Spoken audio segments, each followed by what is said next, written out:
As we know, a lot of parents listen to this podcast, either parents of our players or those that just enjoy listening. And again, thank you for your support. It's a great time to start thinking about return to school for a lot of kids. Thinking in advance, of course, financial planning is one of the key factors when it comes to trying to put things in place for things like we said, return to school, or if we're thinking even longer term, thinking about maybe summer holidays or anything that requires a lot of thought, preparation. It's very difficult to do it alone, especially from a financial point of view. So if you want some financial advice, make sure you reach out to the team and Niall at Financial Planning Matters. You can hit them up at www.fpms.ie and take care of your financial future. The following is a conversation with Aidomo Emakhu. Aidomo currently plays for Millwall FC in the Championship, having moved from Shamrock Rovers, where he won 2 league titles by the age of 19. Aidomo was actually one of our earliest players ever to come in the door back in 2018 when he was only 15 years old. So obviously we've known Aidomo for years, and in today's conversation we go through his youth career, how he ended up getting into Shamrock Rovers First Team, as well as the heartbreaks of trying to get into 15's National League when it first started up, and where he had difficulties having to go back and play DSL football, to where he is now, having dealt with some very difficult injuries in his first stint in UK football, playing over in England with Millwall, and obviously a little bit of discussion about his under-21s career with Ireland as well. If you enjoy the podcast, please make sure to let us know. First of all, you can reach us at T1-to-1 Podcast on Instagram and TikTok. And of course, if you're listening on YouTube, please like, comment, subscribe if you enjoy it, and leave anywhere up to an honest 5-star rating on Spotify and Apple Podcasts. Thank you. Let's go. Aidomo, welcome. Good to be here. Are you sure? Yeah. One of our first ever T1-to-1 players. If anyone doesn't know, what did you coin when you first came in? Oh, yeah. Do you remember? The T1-to-1 hashtag. Yeah. T1-to-1 family hashtag. Courtesy of Aidomo. Unbelievable. What age were you then? 14. Does it? I was in the National League. 15s? 15, yeah. 15s. Mm. I was talking to someone earlier and they were saying you were fairly rag up until that point, and then you ran a muck at 15s, and then it was like, all right. Yeah. something like that, yeah. What was it? Was that Shells? Shells, yeah. 15s. Jesus. Long time ago. Mm. What year would that have been for us? 18, 19? 18, I I'd think say. it was 2018, yeah. 2018. Training minutes, and then got kicked out like 2 weeks later. No, nonetheless, Here we are. saying to say no more. Here we are. Happy to be alive. You're just back from the 21s camp. How was that overall? It was good. Obviously, 2 good games, Croatia 21s, and then obviously England as well. Yeah, just it's what we needed right before September. Obviously, we got the last 4 games of the qualifiers, and I think, if I'm correct, we could be the first 21 team to qualify to the Euros next summer. So that's where we're trying to be at. And how does what does that entail? If how is the first? Like, who do you have to play first of all, and then So we're going to Turkey in September. Turkey. And we come home and play Latvia. Okay. And then I think the last 2 games are Italy and One of your ones. Italy and Norway. Yeah, Norway. We got to go to Italy and Norway at home. Okay. So Latvia, Norway. Turkey away be Tough, yeah. Turkey away would be a tough game. Yeah. That was a bit of a wild one, wasn't it? Was that in Turner's? The home leg. The last minute winner, yeah. Yeah. Bit of a wild one. I enjoyed it. But no, we know going to Turkey is going to be tough. Like, if you want to qualify next summer, we need to beat them. Yeah, So, you have no choice. yeah. Them games like Turkey away, such a good away draw. Like that's a tough one. Do you know, are you playing what stadium you're playing in? No idea. No idea. No. They probably leave it for as long as possible to tell you as well. They do everything to try get us to be uncomfortable and obviously try not pick up a win. Is it like that in international football? Yeah, well, win by any means necessary. Mm-hmm. But yeah, we're going to be ready for it, and hopefully we can win. I've heard that even at younger ages, like, say, like, whoever the host team is for the 17s. Yeah. The country, like, so for example, let's say Ireland qualifying, let's say it's in, I don't know, let's say it's in Italy.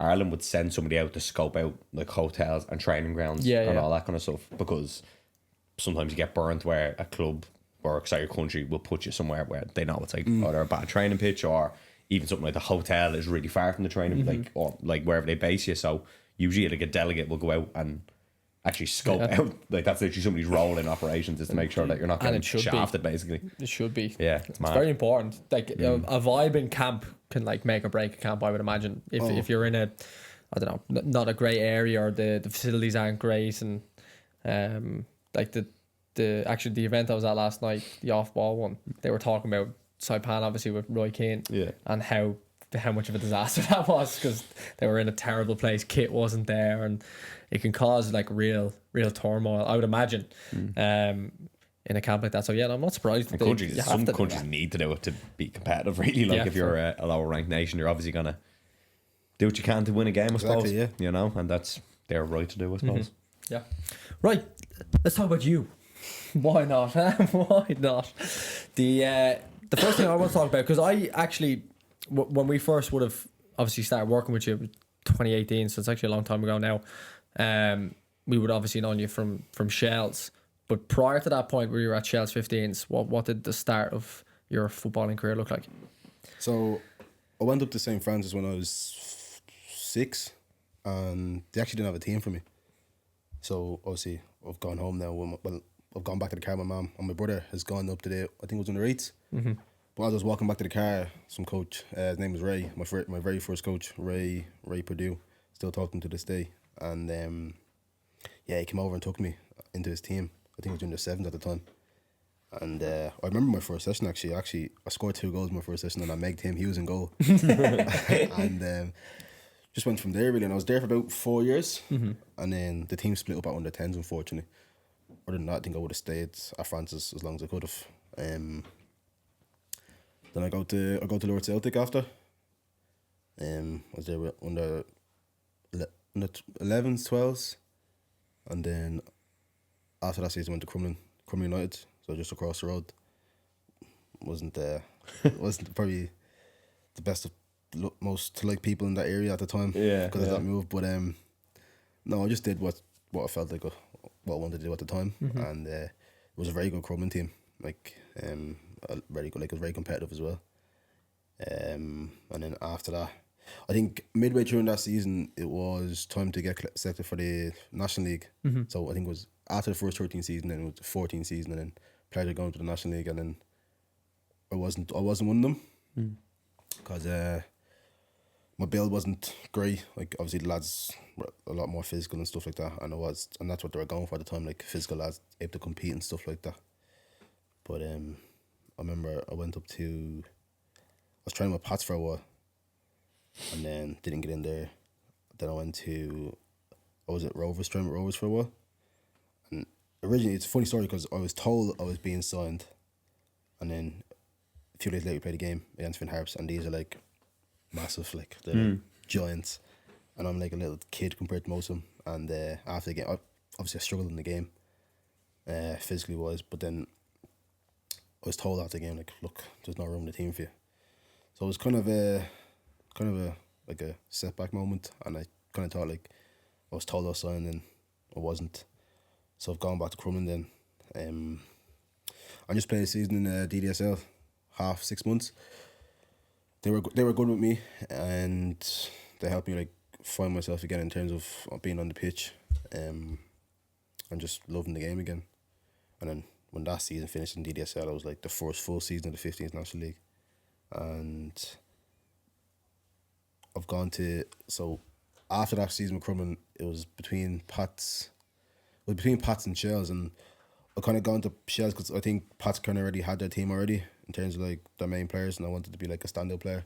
So I went to Shells and had a good stint there. So yeah. And then the National League career started. That's interesting with like size wise, because obviously now you've developed to pretty much, I'd say, your full capacity. How did you find at that age? Because you would have been what, 13 maybe at that age? Around that, 13 going into 14th National League, maybe a tiny bit older in between. How did you deal with that mentally at the time? Because obviously that was the initial jump to National League, and you were kind of new to that as well. It was like the 14s kind of development squads into the first year of 15s. How did young Aidomo deal with that? Obviously, at them ages, like, you think if you're not picked now, then that's it. That's your career. Like, you're never going to make it again. Like, Yeah. and you have so many people telling you, like, oh, if you're not picked for this team, doesn't matter, won't matter in the future. But, like, you ignore all that. You just focus on, I need to get into this team. And if I don't get into this team, then that's it. Like, but obviously, at the time, like, I knew nothing about the mental side of the game. I just thought, it's like what you see is what, like, is what happens and how your career's going to pan out. But, yeah, like, I just thought, like, right, it's a setback. Just drop down for a bit and just play some football, and then after that we'll see what happens. Yeah. So the first initial thought was go play. Yeah. So a lot of players won't do that. Will they drop the ego and go play? Because you didn't honest, make a couple of squads. It just felt like the only reason I kind of dropped down was because I felt like I had no choice. I felt like just you have to keep playing on DDSL or just stop playing football together. Did you go back to Crumlin, or did they kind of seek you out after that? So it wasn't like, all right, I'm going back to Crumlin. Yeah.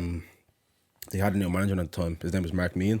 Okay. And it was kind of him that reached out to me and said, like, look, work with me for 6 months and then we'll get you ready for the National League when it comes around. And that's what I did. And obviously playing at Crumlin prior to that was like home, so I knew the club already in terms of like people in charge, and I knew like players in the club and coaches and that, so I just went back to Crumlin.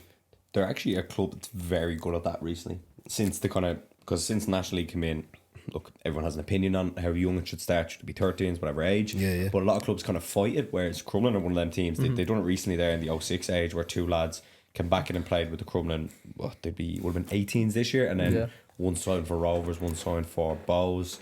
There's been similar stories across age groups. Obviously, you've said it there, and like, it's actually a testament to coaches to kind of go, look, come and work with us for 6 months, and to send you back into National League or to get you into National League. It's interesting because a lot of kind of schoolboy teams, or some schoolboy teams, have been quite, what's the word? Resentful, resistant, to like the National League. Whereas there, in fairness, as a club, and there's numerous examples of them doing that, getting somebody back in for a year or 6 months, and then building you back up, and then going, right, have another go at National League. Yeah. And you obviously did get in then with Shells. Which is great, to be honest, I think. The importance of games, obviously, at senior level, as you know, it's key, but also as a kid, like, if you were to, obviously, hindsight's powerful, but do you think young Aidomo at that time, if you were offered a place in the clubs that you went to, let's say Pats, Rovers, whatever it was in National League, if you were offered a place, but you're like, you're probably not going to play that often, do you think you still would have taken it at the time? Yeah, because obviously, if you play National League, like, you're considered one of the better players, and it was more so like a hype thing. Obviously, at them ages, like, everyone wants to brag, and like, and you're not thinking about like yourself in terms of like, I need to play here. It's just get in the squad, and then that's it. Like, and then But obviously, looking back on it now, it's probably best I went back and done what I did, and just play games, and then 100%, you gotta play. If anyone takes anything, we're only like 8 minutes in. It's that you've got to play, regardless of your age. So if you're at a level that's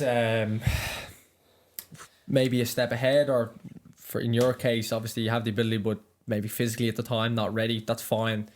Drop the level, play, and again, as we always say, your level will find you. Like, over time, it's exactly, you can't go higher than football. It will always eventually level out at whatever stage. So we see that a lot. And actually, I was talking to a couple of lads who were on pitch today about kind of anyone in around your age groups. A lot of the 21s boys, a lot of stories are unorthodox, like that, where they didn't get into squads. Like Sean Rowan didn't make a National League team. Then you had Killo playing major at Kevin's. Like, all very unorthodox stories. Dale had a big setback with an injury. Like, all fairly decent amount of adversity before you're like 14, 15, 16. Yeah, I think it's healthy. I think the big one was the Kennedy Cup. Obviously, everyone knows about the Kennedy Cup. Like, so me, I was in the DDSL panel from like when it started right up to the Kennedy Cup, and then about a few months before that, I get dropped out of it. And at that point, you're thinking, obviously, you have the conversation with your coaches and that, and they're saying, the DDSL coaches are saying, I still remember actually, Garrett Dodger, his name was.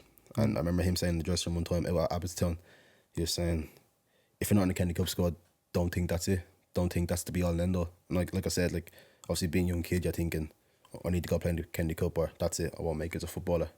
And that was my thought process as well. And obviously when it came around to it, and not being picked in, I was like, right, here we go, this is the start of it. And obviously, months later, not getting the National League happened, so I was like, how much more can you take? Yeah, it's bad though, because you're like a 13-year-old, Exactly, and like you probably think back in it now, going how ridiculous it actually is to put so much on it. Like it's wild. Like that, the Candy Cup's 14s, isn't it? Yeah. 14 is so young. But again, it's like, it's one of those things that just get so hyped up. Don't get me wrong, a lot of top players have played in the Candy Cup, but how many top players at the time have never kicked a football since, like at a high level?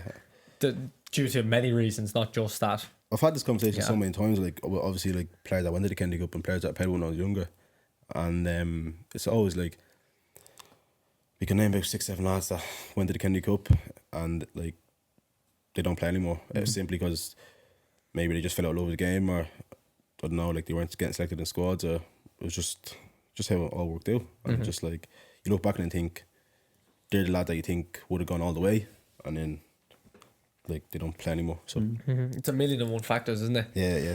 It's more than just being technically, physically, tactically, psychologically. It's the full package plus more. Yeah. That kind of needs to go your way, and sometimes it can skew.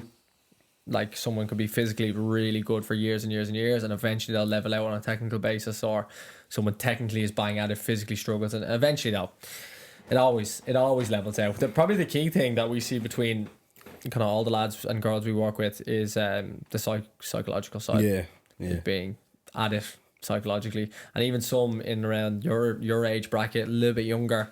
I think we've been in the game long enough now, as in dealing with players like yourself, you can kind of tell who's going to be bang at it in a couple of years and who has a very strong possibility of starting to go by the wayside as well, because there's so many good players.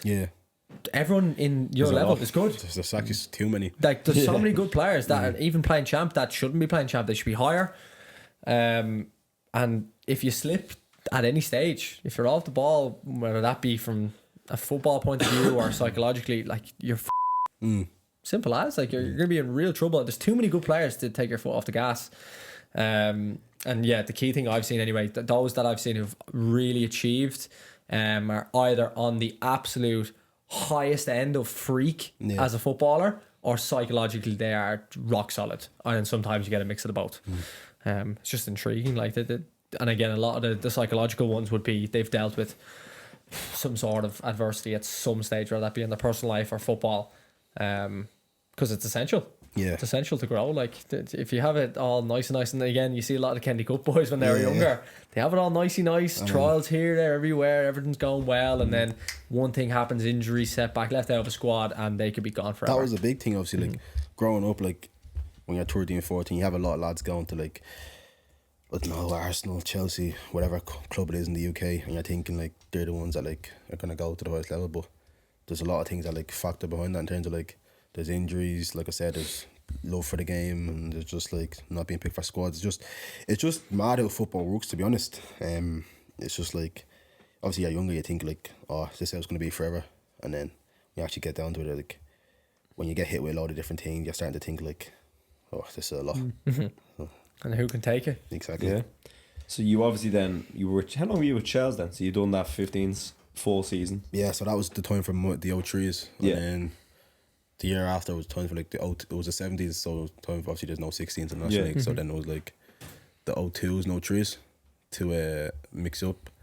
And then I played that 17 season with Shells.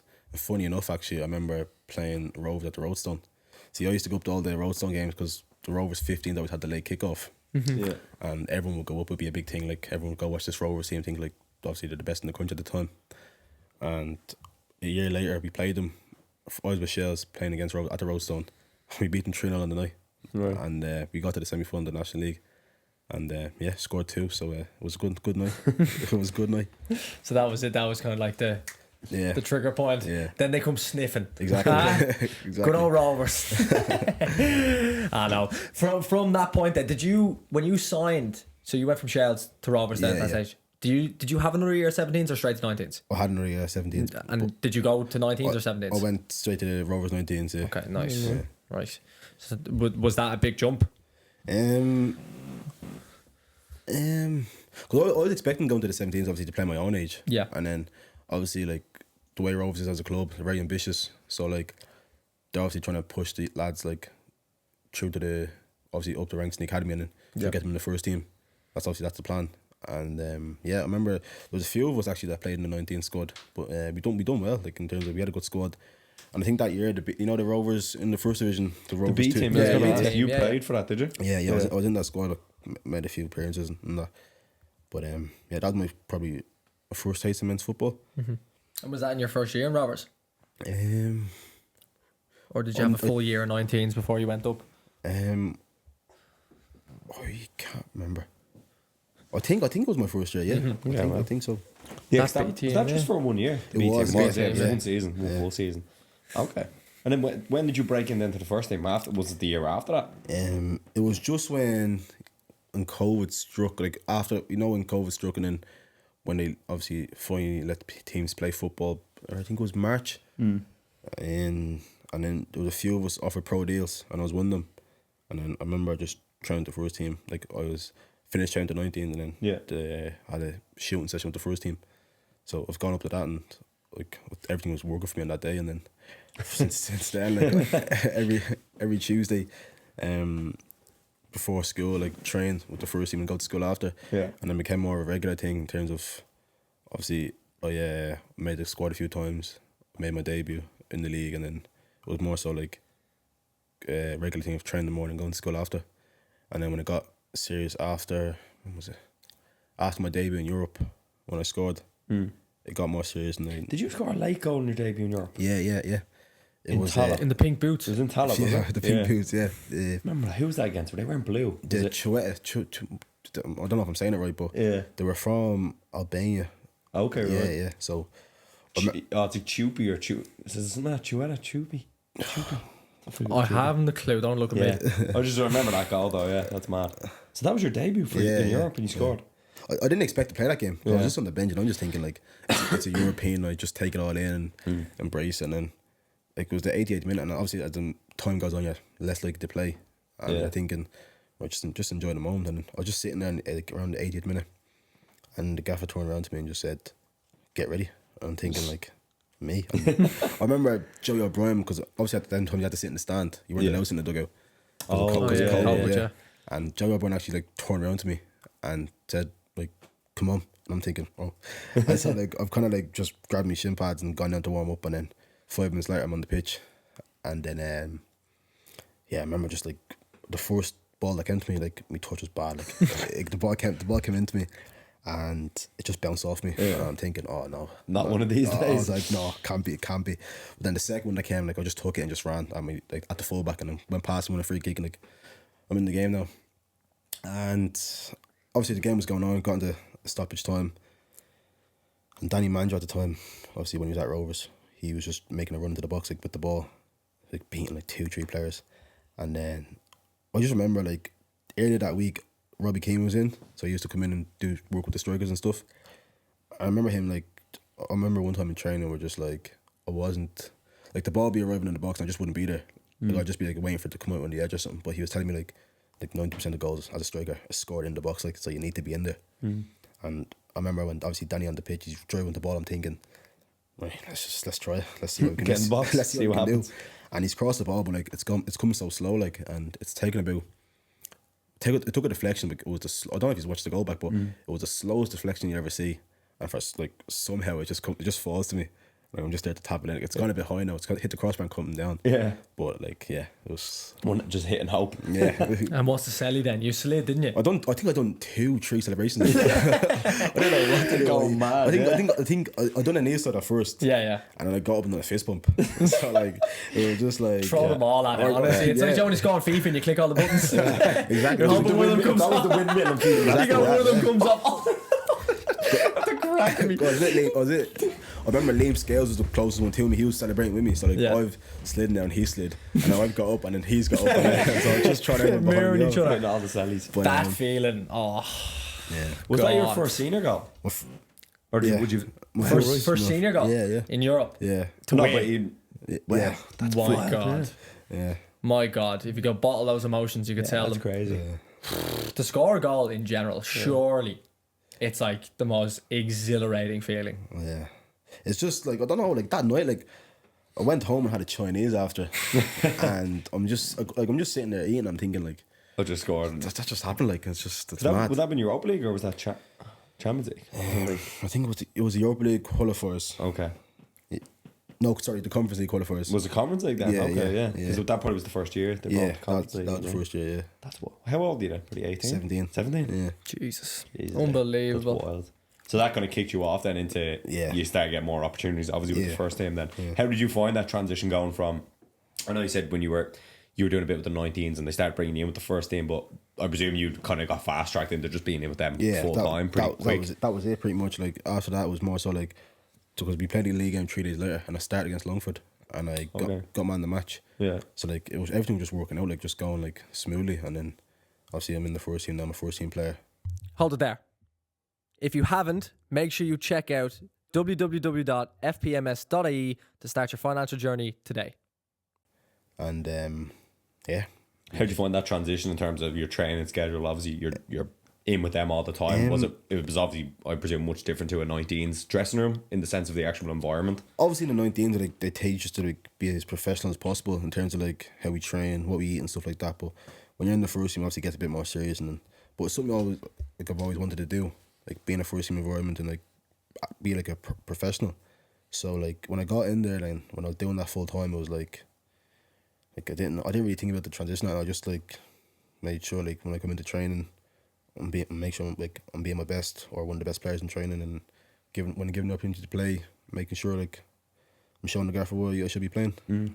Because that dressing room obviously has a lot of like naturally league winners because the amount of leagues they've won in a row. Was there any specific piece of advice, or was there any player in that dressing room who kind of put their arm around you and helped you and kind of guided you along? Or was it more the environment as a whole? You kind of just buy into it. Like, was there any specific moments with players? I think Aaron Green. Aaron Green was probably the first. He was the first to put his arm around me and say like, "Don't." Like basically, gave me that confidence to myself to be like, "You're here for a reason. You're not here by luck." So yeah, and even in training, like when I was obviously just learning how to see like how the first team playing and stuff, like he was obviously always talking to me through it. Cause like we're 2 strikers obviously at the time, and like if we're doing like a partner play, he'd talk me through it and show me like obviously he'll do it first, show me how it's done, and then I'd follow. But like yeah, for the rest of that season it was just like he constantly put his arm around me, making sure like I was fine and making sure like I understood everything that was going on in training. That's good to hear. Yeah. From you mentioned Robbie Keane. He's in doing finishing sessions. Yeah. My God, they must have been outrageous. Demos. The demos surely are a joke. Like it was my first session, and we're doing a shooting session, and like he's asked a group a question, like in terms of like I think I can't remember what the question was, but he asked me to like, obviously you're the young lad, like try to catch him off, see if he's listening, and I was just giving an answer, and it was the right one. So like it was like a very good start. And even when he come in training like and done a few demos, like it's just like it's perfect first time. It's not even like second, third, fourth. It's like he's just getting a first time and all that. I was just thinking like he's finished playing. He doesn't play anymore, but like he still has it. Like so, you're seeing like you can tell like he was a top finisher. I was unbelievable, Yeah. like unbelievable. Like when he was Probably in the Premier underrated. League, when he was in the Premier League, he was probably like the top 2 or 3 strikers Like, at any one time. unbelievable. Like you're kind of thinking Rooney, him, Drogba would have, but he was probably more. He probably scored more goals than Drogba, did he? He must have. Probably he certainly played longer. He was there that long. Yeah. Yeah, he played longer. Yeah, you And kind he of went forget. into Milan. What a career! Like ridiculous. At one stage, he had the highest value of accumulated transfers. Now, obviously, that got blown Liverpool, out Milan, because it was like Milan, yeah. Milan. When I think he went Spurs. Coventry at one stage, Spurs, then went back to Spurs as well. Jesus. That obviously got blown out then by probably Ronaldo's transfer or whatever it was. But I think it was something like over 100 million in terms of accumulated fees, something like that. Like after training, like any session I had with him, or it would just be like I'd go home and watch his clips on YouTube. I'd just watch all his goals, how he scored them, what positions he took up on the pitch and stuff like that. But yeah, he was a joke. Like even like I didn't realize how good he was. Like, I've gone to watch him play. I've watched him play in the Aviva Stadium and stuff like that. But you don't realize how good he is until like you actually sit down and like study his game. What's his coaching manner like? It's very professional. It's like it's very attention to detail as well. and it's not complicated. It's not like, obviously he's not trying to show like, oh, I play at the top level, whatever. It's just he's telling you the simple things, basic things, and like the effective things, like, and yeah. Just simple as. It's just simple. It's just get to the simple, point. basic stuff, yeah. But like, it's the most effective. You mentioned that you would have go back and watched, let's say, his clips. That's something you do often with strikers. Now, even like, do you watch kind of like your Haalands and what they do well, or do you model your game off a particular player? I just tend to watch like probably the more like exciting attackers in the world. So I watch a lot of Neymar. I watch a lot of Mbappe, Marcus Rashford, Jack Grealish at Villa. I just watch a lot of players like that like to do what I do in terms of like 1v1, running off the defenders, getting them behind, and just I just tend to like watch a lot of players that like relate to what I do on the pitch and like how I can be like them or be better than them. The do you find yourself better as a wide player or centrally? Because you can play anywhere across the front three. I would have seen you previously as like a left-sided player. Yeah. I know at Millwall a lot of time you either played in the front or off the left. Where do you think you're best? I think my best performance in the championship, obviously season just gone, came from Preston away. So it wasn't a left wing or it wasn't a centre forward, it was like a left forward. Right. So it was like I think the formation we played, that was a 3-4-3. Right. So I was off the left of it, so I was able to come in centrally and drift out wide and then a bit of everything, to be honest. And that's where my best performance came from. It's not like you're not too wide, you're not too central. It's like basically in the middle of being left and central. So I think that's when my best performance came and felt like I was able to give me best performance. It's interesting because like you're obviously, I love an inverted winger personally. I like someone who can come in like similar to the way Jack Grealish plays. He's more of like a ball carrier. He advances play, kind of just progresses like he just progresses the ball pretty much. He gets it up the pitch, checks it, and just lets everyone else do everything. But a wide left player who's right footed or wide right who's left footed. So I just love it. I love that style of player. Someone who can come in and combine, can also obviously go down the line if needs be. It's a good trait to have, to be able to play off both sides though. Not a lot of like you look at Rashford. Rashford can play one side, that's it. He can only play left side. You ever seen him play right side? Yeah, he's not particularly great there. It's just not. It's just some people have the ability to go both ways, some don't. Have you played much off the right? Yeah, actually I did. I played Norwich away, Norwich at home last season.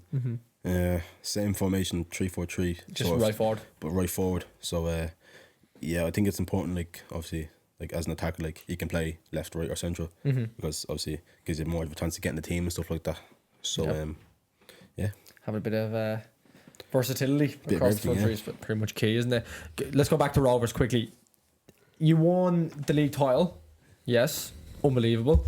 What's that feeling like winning your first like major trophy? I think it's like when you're young, it's more so like a sign of you're on the right track. Yeah, you're doing the right things, and it just makes you want more. Obviously, like, when you're a bit later in your career, like obviously some lads like Rona Finn, obviously had a great career. You're more so thinking like you look back on it and think I've had a successful career, been part of history and stuff. But when you're young, you're thinking I want more. So that was my thought process of it. Just I want more, and then obviously the second season, we won it again, and so to have 2 league world medals in the cabinet is nice. Yeah, it's unreal. But what, you would have been like 20 then by that time, would you? I was 17, 19 maybe. I was 18 when we just won the first. I just turned 18 when we won the first one, and I just turned 19 when we won the second one. So 2 league titles by 19. Yeah, not bad. Yeah, it's not bad. It's a decent return. Decent return. Yeah, it was nice. And then obviously, prior to your move across, what does that like window look like? Because I presume people are starting to come in. Yeah. At that stage, were you with agents? Were you looking after things yourself, your family? How does all that kind of... Because that can happen very quick, and it can be probably very overwhelming, I would imagine. So how do you like stay on top of all that? So I've had the same agent since I was 15. So he kind of took me in. Podium Sports is what it's called. So they took me in when obviously no one else really paid attention to me. So the trust is there already. So like when the time of interest is coming in, stuff like that, like I just left it all up to him.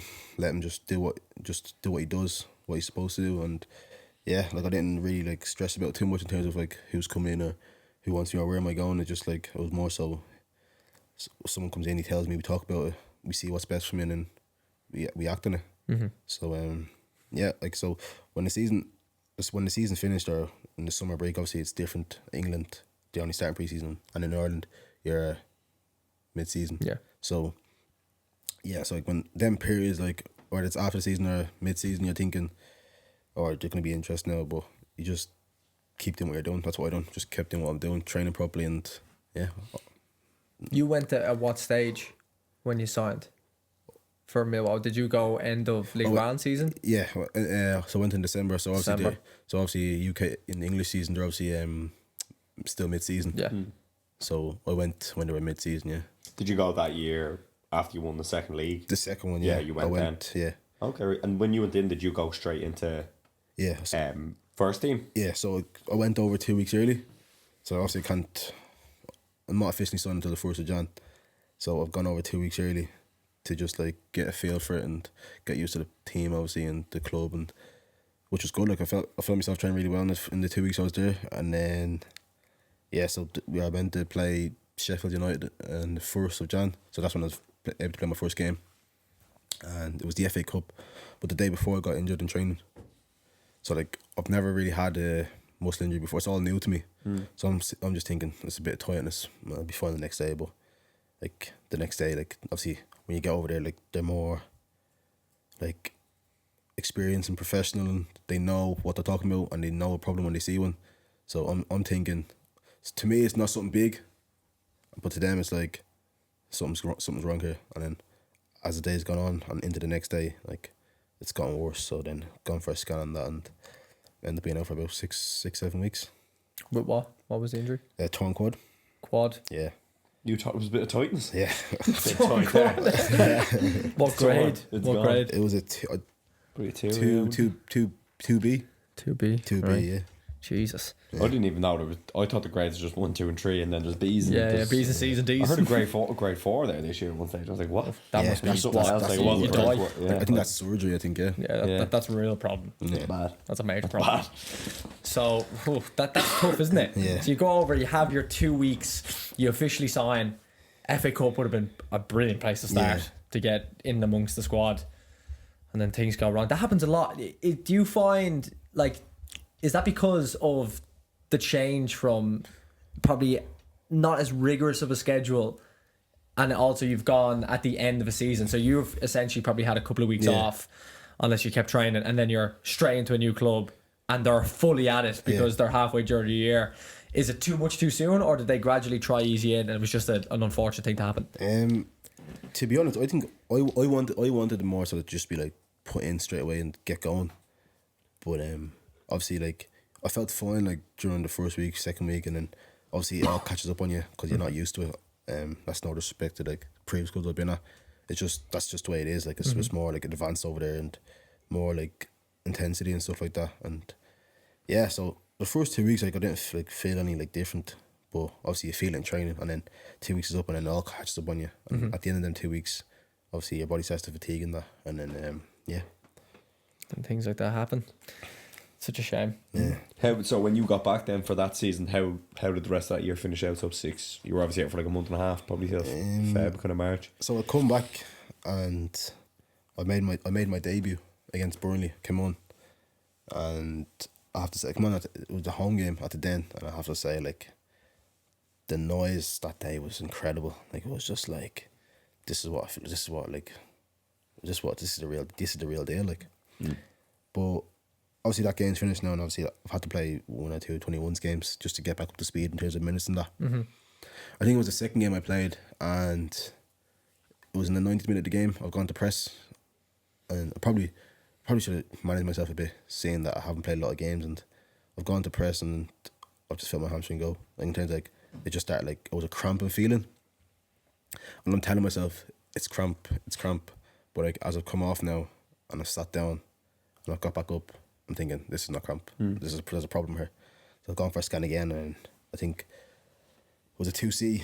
So I'm out for obviously the championship season. Don't play again, and then the 21s goes on a bit longer than the first team. So I've gone back. Obviously, the first team I think it was 5 weeks, 6 weeks out, and I've stayed at the 21s for 2 weeks extra, and played games there, and we won the league. Oh, wow. So we won the league. So it was a good end to what was injury hit year. That first year transition, it's very rare that someone goes over, especially mid-year, and can just hit the ground running, because the seasons are so different, the leagues are so different, the demands are so different, and again, things like that, injuries can just set you back so much. It must be very difficult to gain momentum like that very quickly. When you get into the new season, then I think you're in with us for a good bit, and then it's like into your pre-season. Then what is the mindset like? Because you've made your debut. It's ended nicely with the 21s, like winning the league. That's obviously a good feeling. Bit of time off.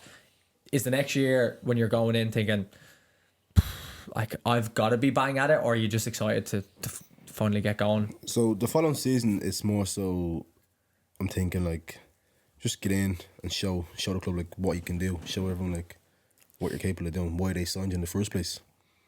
And obviously there was speculation of will he go out on loan or will he not, and then like I think I actually spoke to the manager at the time about it, and it was looking like I think it was the first 2 weeks of pre-season, like it was looking like I was going out on loan, but like as pre-season's gone on, like I've hit the ground running, like in terms of like I was at it, the games he played, I was at it, scoring goals, setting up goals, and the club decided like we better keep him and he better stay here.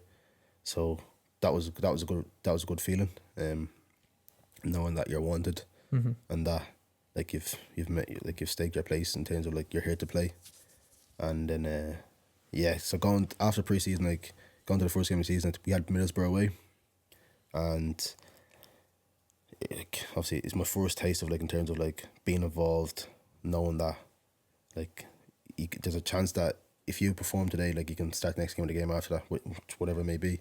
And I remember coming on, it was 0-0, and I came on the 70th minute, and like bear in mind, like, I've been playing this stadium, like I've watched it on TV, like in terms of like when they were in the Premier League, and you're on the pitch then, and then you're thinking like, oh, this is surreal, like, and the ball broke down to me on the left, and I was just going past my fullback, and I've crossed in the box from me mate, Romain, and he scored. So that was his first goal in the championship. It was my first assist, first game of the season.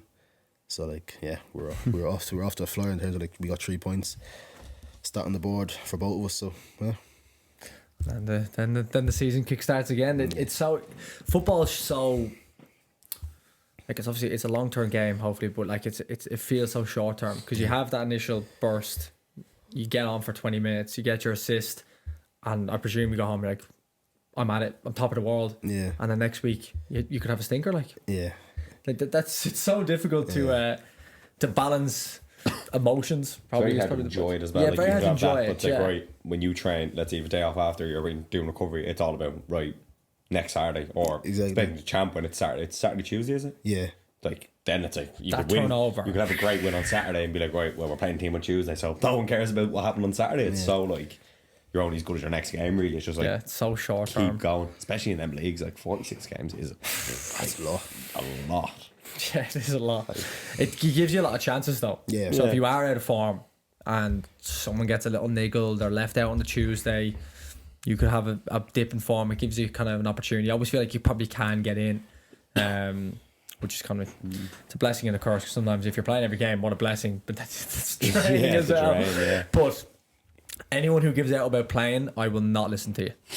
Like, Get over it. get over it. Being available and being fit and playing is an absolute blessing in football, especially to play week in, week out. So after your first game, this was last year, wasn't it? Yeah. Pretty much.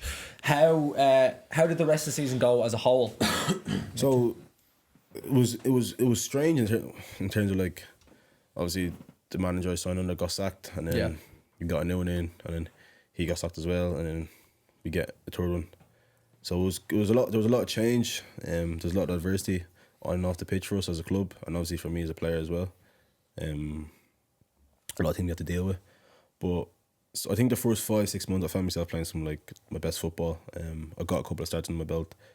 Obviously, being away with the Ireland 21's team, we were putting ourselves in a good position, score some important goals for the team as well. And so then just before the new year, unfortunately again, day before the FA Cup game, I get injured in training. I dislocate my shoulder, and like it's never happened before. Like I've never done it before, but like when it happened in the moment, I knew straight away. I was like, oh, something's happened there, because like it kind of like it was like a freak accident out of nothing. So it's come out and come back in straight away, and then I'm thinking like, yeah, I'll be fine, because like obviously when it goes out and comes back in, you're thinking, all right, I'll be fine for the next day. But they ruled me out straight away. I've gone for a scan. Dave said 3 weeks, so which wasn't too bad for a dislocated shoulder. I was thinking like surgery or months. So like, I was grateful that I wasn't out for any longer. But then during my rehab, I done my ankle. It was madness. It was. I think you told me this story. So go on. Yeah. I've done my ankle, and it's just like, but I'm trying to run it off because I'm thinking I can't have another one while I'm still like recovering from this. So I've tried to run it off, and I'm thinking, and I've actually managed it, but like I'm fighting the pain. Like I'm thinking, oh, there's nothing wrong with this. You're fine. But then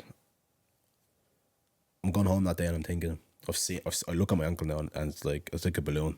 So I'm thinking like, oh, like this is gonna be bad. I know it is, but like I'm icing it. I'm doing everything I can, and I'm checking every 5 minutes to see if it's gone down.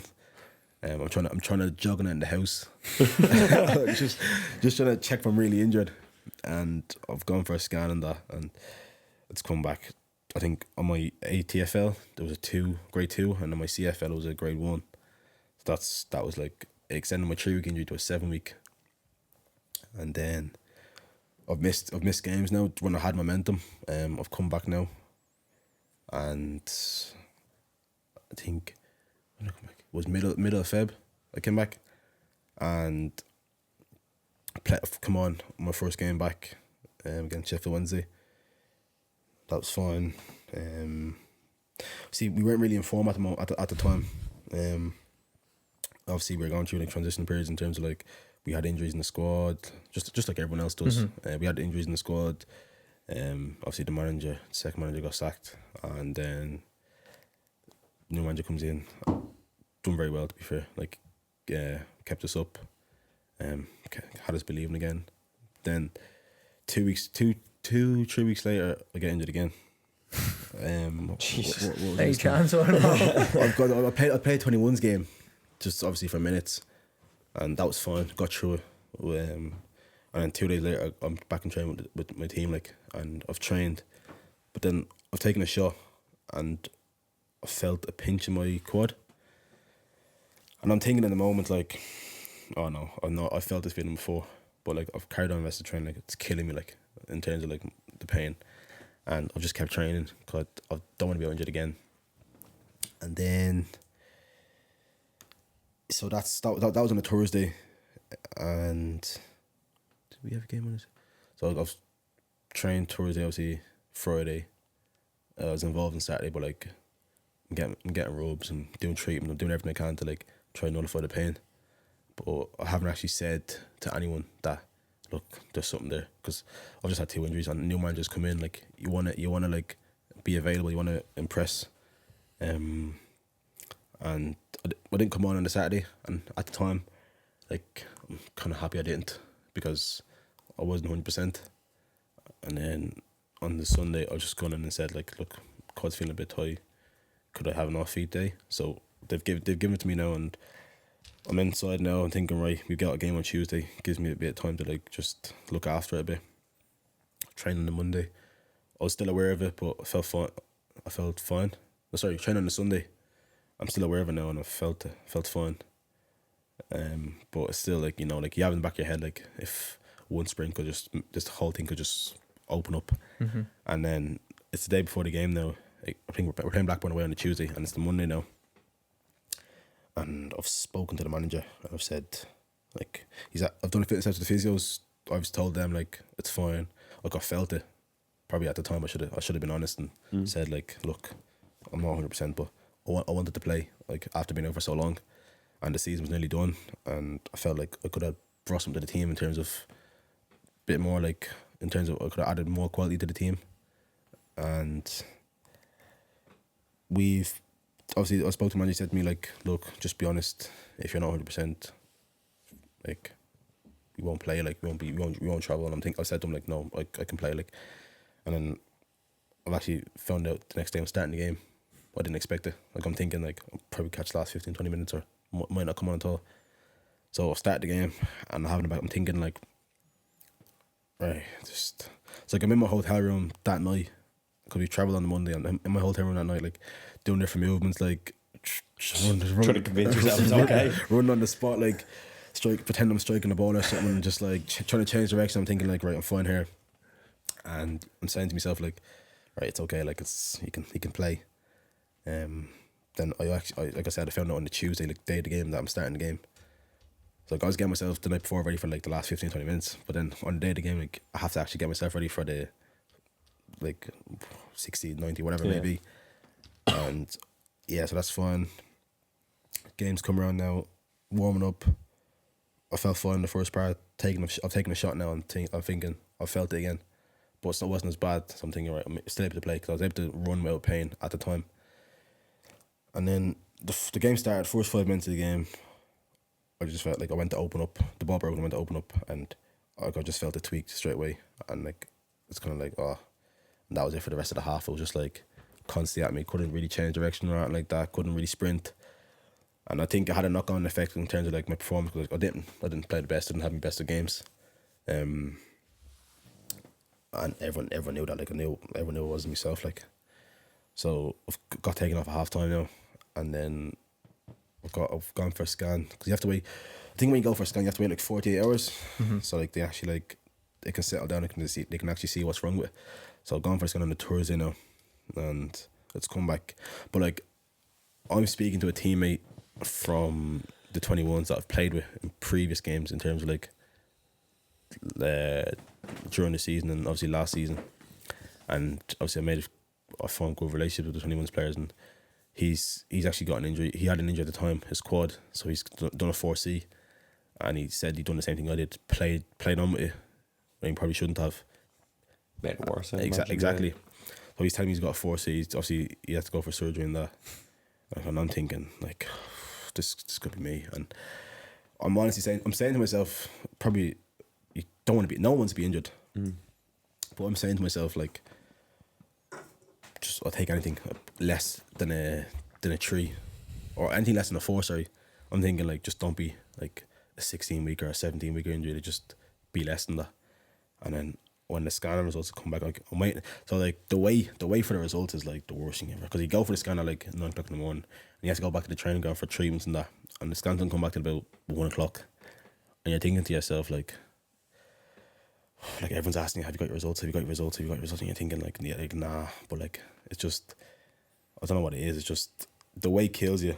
And then when I finally came back and I was told that grade 2, when I heard 2, I was just so relieved. I was like, obviously didn't want to be injured at all, but when I heard 2, I was like, right, like, it could have been worse. So that's how I've always been, in terms of, like, someone else always has it worse than you, no matter what it is in life, whether that's off the pitch, on the pitch, someone else always has it worse. So just be grateful for everything. So when I got the news now, I'm thinking, they said 3-4 weeks, but I said I'll take the 3. So get myself back before the season ends.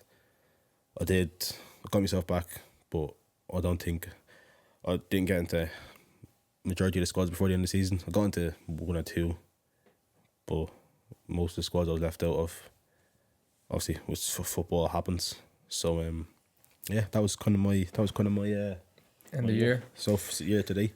Being available is it, like, we hear players, you look at United, for example, don't get me started on them, but availability is like 90% of the battle, just being fit. Yeah. Like, with all the medical staff, you're in one of the best leagues in the world. Like, it's just a case of just being unfortunate, dealing with mental things, physical things? What is it that causes constant injuries? Or is it, like I said, it's just a case of being unfortunate? Sometimes it's unfortunate, and obviously it's like, you're not living right. But I know myself, it's not the living right case because I do everything like I can to keep myself fit. Like I do my pre-activation. I stretch after training, stretch before a game, or even on my day off. Like I'm making sure I'm doing something. But it's just always that question of like, can you do more to like obviously like prevent these things? And that's something I want to look into for the season coming up, just to make sure like I'm available for a majority of the season. Because I think like if I have that availability in my game in terms of like being there for most of the games, I think I could do serious things. So yeah. How do you sleep? Like I wake up very early. Like even on my days off, like I don't know if it's because I'm so used to waking up early, like since I'm about 17. And even like before that, like, when I was in school, like I had like big family, so like there's a lot of us have to get ready for school. So you have to wake up early. You have to wake up early, like, exactly. So the thing is just I don't know, like even like on a Sunday when we're off, like I can't sleep after games now. That's I can't sleep after games. Like we play a game at like 3, and finish at like 5, home for like 6, 7, and then like I can't sleep about 2 in the morning. But I don't mind, like it's a Sunday after, so like you don't have any games or training. But yeah, like even on my days off, like I'm an early riser. Like I go to bed, even if I go to bed at like I don't know, like 2 a.m. I'm waking up at like 8, 9 a.m. latest. And yeah, I wish I could sleep in though, because I think sleep is your best recovery. Can you get naps in? Are you good at that? You know, some people, you might finish training. Would you be able to go home and kind of get an hour or two? Yeah, I love napping after training. I think that's actually my best sleep in terms of like Just a quick power nap. That's the one that feels the nicest. Like after like a long day, you know, training or whatever you have may have after the gym or whatever, just get home and then just get into bed. Would you set an alarm on that, or is it kind of just no? You'll just close your eyes. Yeah. You know where to be. Because you know where exactly. You know where to be. So like after training, well, obviously unless that's somewhere to be now. But after training, like when I know like I'm free for the rest of the day, I'm thinking, right, just get home, get into bed for a few hours, yeah, and just close your eyes and sleep as long as you can. Obviously, that's not going to affect in terms of you might not be able to sleep that night, but on the days like I'm really tired, I could nap after training, and then get to the evening, I'll straight back to bed again. Really? Yeah. That's mad. Oh, it's so meant to sleep that. Yeah. Yeah, I don't think we can though. No, I Like- physically cannot close my eyes when it's bright out. Yeah, I find that challenging as With well. this- But we live different lives, you know. Ours is a complete. Imagine we fell asleep with the emails. Imagine the emails. GB on the shit. Daily, why aren't you replying to emails? If the three of us went to sleep like at like what 2 or 3, oh god, the company would burn. It would be the email. We'd be goosed. But that's nice, isn't it? Knowing that like you actually don't have anywhere to be. Yeah. That you can kind of just fall asleep. Do you do anything else in your spare time? I know you have a missus, and you obviously spend a little bit of time. But is there anything you like to do personally You golf or outside of sleeping? Yeah, you definitely don't play golf. Don't you not? You know what? I love the driving range. Okay, I, yeah, but that's I don't think I could. I don't think I can go to an actual course Yeah. and like stay there for like many 3 or 4 hours. Yeah, I don't think I could do It's that. long, yeah. But I love to be out there. Like I just like it's just something I don't do. But I love to be able to like pick up a second hobby and like keep myself busy for like the obviously the spare time I have, because you do get a lot of time as being a footballer and that. So Yeah, what are you thinking about? Bit of chess or something, no? You can play Gila over there. No, I haven't, to be honest.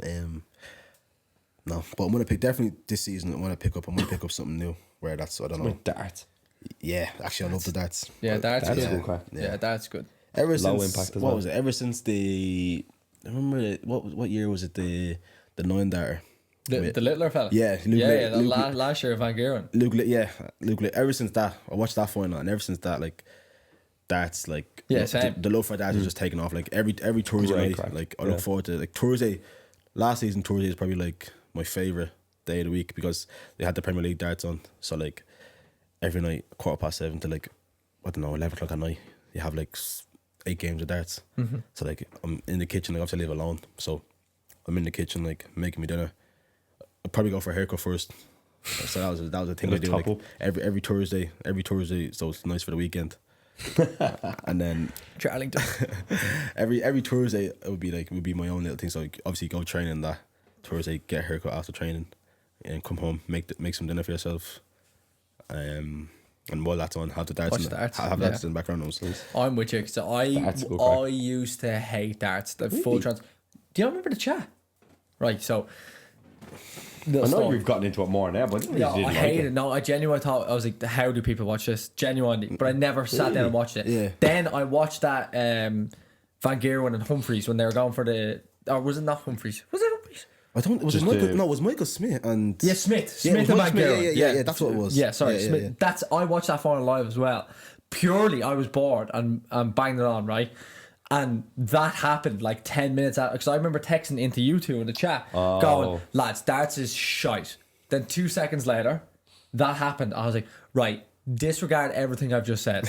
It's unbelievable. What happened in that match that made you- They went, so Nine- they were nine going there. 9 for 9. So it was 3 Oh, 3. yeah, and then yeah, it got, yeah. and then Van Geeren missed Missed his, and your man Smith. and then Smith hit Yeah. it. It was unbelievable. It was more so the commentary for me that done it. Then the atmosphere. Yeah, like it was just like, The atmosphere was class. oh, it was incredible. I love to go. I want to go You've to never been, no? Ali Pali. I'd love to go to it. Yeah. I think it looks cool on telly. I think I'd hate being there, Jonah. I'd say it's good. It depends. Where's that? Is that If you're on the London? beer, yes. Sorry? Is that Ali Pali? Is that London? Is it? Actually, don't know. I think so. Where they do it? But there was a lot like for the Premier League guys. There was a few places like it was Aberdeen. There was done it there over was here as well, Dublin. Dublin, There was yeah. Dublin as well. Tree Arena, yeah. Then they go into other places. Gee, lad, what's wrong with you? G's in the corner having a melt over here. Stressing. Stressing. Yeah, no, it's great. Yeah. So after that, pretty much the same thing. I ended up going buying a darts board. Yeah, I have it in the I still gaff. need to get one actually. But at the training ground, we got a darts board. Nice. So yeah, like even like after training, like I'm throwing the darts. Ain't the boys throwing- decent? Yeah, there's a few actually. Who'd be the best? We had a tournament actually. Who won it? Moz won it. Murray Wallace. Ryan Longman, he was on loan with us. He was quite good. There was a few of us. There was a few lads that were like absolutely crap, but then because they played it so much after training, like They actually got It's decent. reps. they You actually got just gotta do it, they got better. Like, but yeah, like when you're actually when you're actually throwing darts on the board, like you actually realize how difficult it is. It's Like, so hard. Like when they be throwing when the pros be throwing like 180s like for 3 in a row, like, and then you're actually there trying to do it, like, and it's just going, you're missing the board, hitting the wall, putting holes in the wall. Like, Have you ever it's- hit it 180? No, No, never have I. no. What's the highest you went? I've hit, treble. I hit You got a what? I've hit a single treble. That's it. That's the a highest. single treble. Yeah, they just got Jesus, it. I won't get the reps in, brother. I hit, what was it? 60, 120, 140 is my highest so far, and it was close. What'd you get? Two triples. Two trebles, And a and they were twelve. split. I was like, it's right down the middle. Morgan.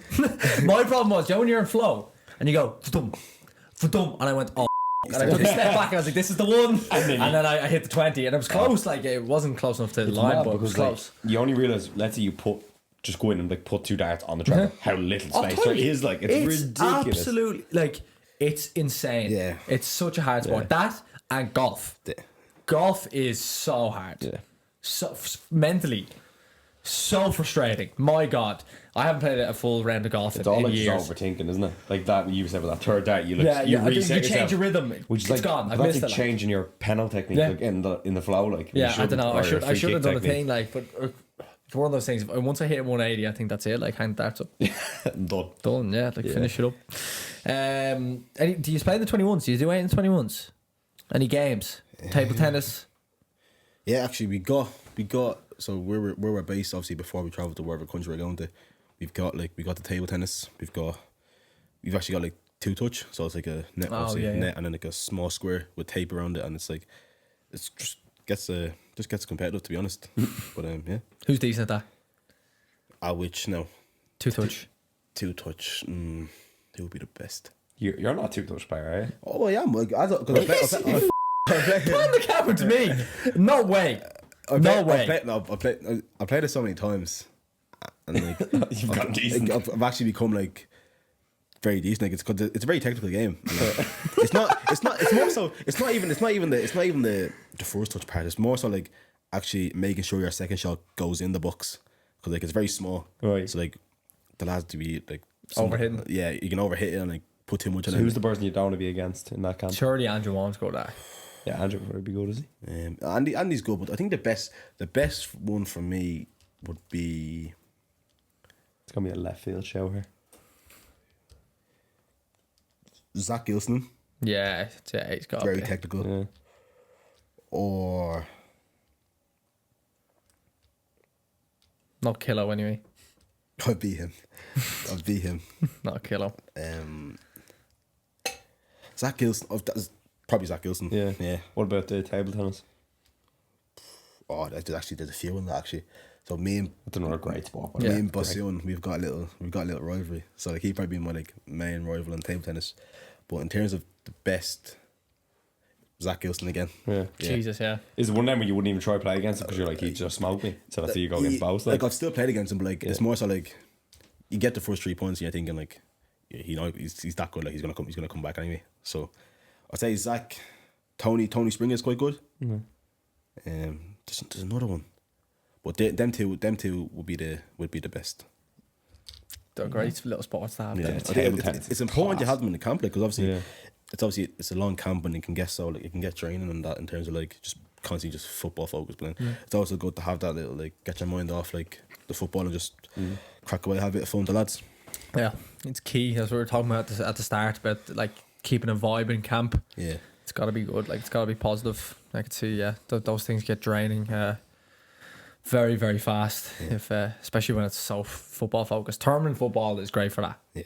You're just around, like you see it. England do a great insight into that, obviously with their training videos. You kind of see the vibe. It looks good for Seen one like they done. It was more of a basketball. challenge. They done a pool one, and so the two was it Trips and Pickford. Yeah, And they like try to clear the table. yeah. And Trips takes the first shot and he skews it completely. And then in 30 seconds they like try to clear the table.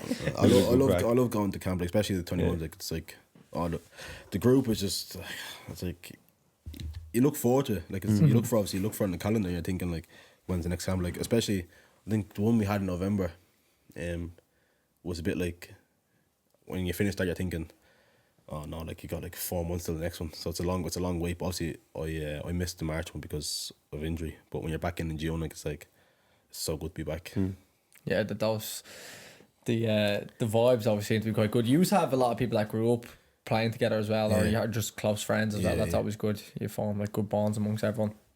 So next year, it's a big year for a lot of yourself and the other boys included as well, because you're kind of getting to that age, aren't you, where you're still in the 21 squad, but you're not young. Yeah. Like you're not young. You're no longer that kind of like, give me a year so it'll be okay. I think you're getting to that stage now where you got to be playing on a consistent basis. How do you feel going into the new season? I know what I want to do. I obviously just play games. Obviously qualify for the Euros next summer as well, and at some point get into the first team. But I'm not like focused in terms of like, obviously I want to get into the first team, but I'm not focused in terms of like, or have to get into the first team, because obviously you have the likes of Sinclair has made his debut, Andy, Bossillon's been up, Josh Keely's been up. Like I'm not thinking like I need to be there now because they've done it. I'm thinking like what will be. Like everyone's time is different. I'm more so focused on like where I'm at now in terms of obviously being in the championship, playing for Millwall, and obviously the Ireland under 21s. And the goal is obviously to play more at club level, and then obviously qualify for the Euros next summer. So it's just taking everything as it comes, and then if the opportunity comes to play in the first team after that, then so be it. I'll be more. As long as you're playing. Exactly. Yeah. As long as you're available, as long as you're playing. It's a simple message, isn't it? Okay. That was great. That was great. It's about fucking time we got you on. Honestly, yeah. One of the, I was saying to Dale was asking us earlier. He's like, when did you start this? And we're like, oh, I made the page back in 2016. He was like, shut up. I was like, what? What did you want the answer? He couldn't believe it. I was like, yeah, no, Aidomo's been with us since 2018. He goes, what? You couldn't believe it. And then he was like, oh, who was your like first proper pro in? I was, well, Aidomo when he was younger, but then I was like, oh, Roland came in about 3 years ago. And he goes, what? He couldn't believe that the lad's been in for so long. Yeah. So yeah, you're long overdue on the pod. And here I we suppose I go. wasn't the first on it, to be honest. I was the first one to come up and to train. So Yeah. you Well, would've been- no, good show. Good show. The first pro with him, Patsy, wasn't it? Paddy Cook. Like, player. that's when they said first pro, I said Paddy, and then I was like, first player to come back from the UK. Was like Roland. Roland, yeah. Yeah, 3 years ago now. Yeah, in Kilcock, wasn't it? when you came back from Cardiff. That's wild. Wild is right. Wild is right. Well, it certainly won't be the first. This pod will over the years. We'll have to Definitely, just tick them off as we go along. Hopefully next year there's not as many injury stories to go through. Yeah. But Hopefully we can have a positive conversation Yeah. next year. Hopefully really positive. Nice. And you've That's had a great good though. off season so far, so let's Great keep to it have going. you. Yeah. Thanks, lads. Thanks for your time. No problem. Really appreciate Thank it. you.